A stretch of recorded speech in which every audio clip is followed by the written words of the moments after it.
Hello ചങ്ങന്മാരെ, എല്ലാവർക്കും സുഖല്ലേ? ഞാനിത് രാവിലെ തന്നെ വോട്ടും ചെയ്തിട്ട് ഇവിടെ വന്നിട്ടുള്ളത്. എൻ്റെ അമ്മേൻ്റെ വീട്ടിൽ വന്നിട്ടുള്ളത്, പാപ്പിനിശ്ശേരി. ഇതാ ഞാൻ എൻ്റെ അമ്മേൻ്റെ അടുത്തുള്ളത്. അപ്പോൾ ഞാൻ നിങ്ങൾക്ക് ഒരു കാര്യം കാണിച്ചു തരാൻ വേണ്ടിയിട്ടാണ്. വാ, ഇതാ വേറൊന്നല്ല, ഇതാണ് ഞാൻ കാണിച്ചു തരാമെന്ന് പറഞ്ഞ സാധനം. കണ്ടോ? ഇതെന്താണെന്ന് വെച്ചാൽ ഞാൻ 2 വർഷം മുന്നേ, 2 വർഷമല്ല, ഒരു 3-4 വർഷമായിട്ടുണ്ടാവും. 3-4 വർഷം മുന്നേ ഞാനൊരു ആപ്പിൾ ജാമ്പേൻ്റെ ചെറിയൊരു തൈ വാങ്ങിയിട്ട് നട്ടിട്ടുണ്ടായിനെ. അപ്പോൾ ആ തൈ ഇപ്പോൾ നല്ല അടിപൊളി വലിയ മരമായിട്ടുണ്ട്. അപ്പോൾ ഒരുപാട് ജാമ്പൊക്കെ ആദ്യമായിട്ട് ഇപ്രാവശ്യം കായ്ച്ചതാണ്. ഇത്രയും നാളായിട്ട് നമുക്കൊന്നും ഉണ്ടായിട്ടില്ല. അപ്പോൾ ഇപ്രാവശ്യം അത് നല്ലോണം കായ്ച്ചിട്ട് കാണുന്നുണ്ട്.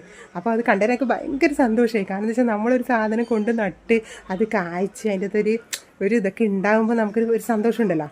അതെനിക്ക് ഭയങ്കര ഇഷ്ടം. പൊതുവെ എല്ലാം നടാനൊക്കെ ഭയങ്കര ഇഷ്ടമുള്ള ആളാണ് ഞാൻ. അപ്പോൾ ഇതാ എനിക്ക് കായൊക്കെ ആയിട്ടുണ്ട്. അപ്പോൾ ഇത്രയേ ഉള്ളൂ. നിങ്ങളുടെ വീട്ടിൽ ഇതുപോലെ തന്നെ ആപ്പിൾ ജാമൊക്കെ ഉണ്ടെങ്കിൽ ഒന്ന് കമൻറ്റ് ചെയ്യണേ.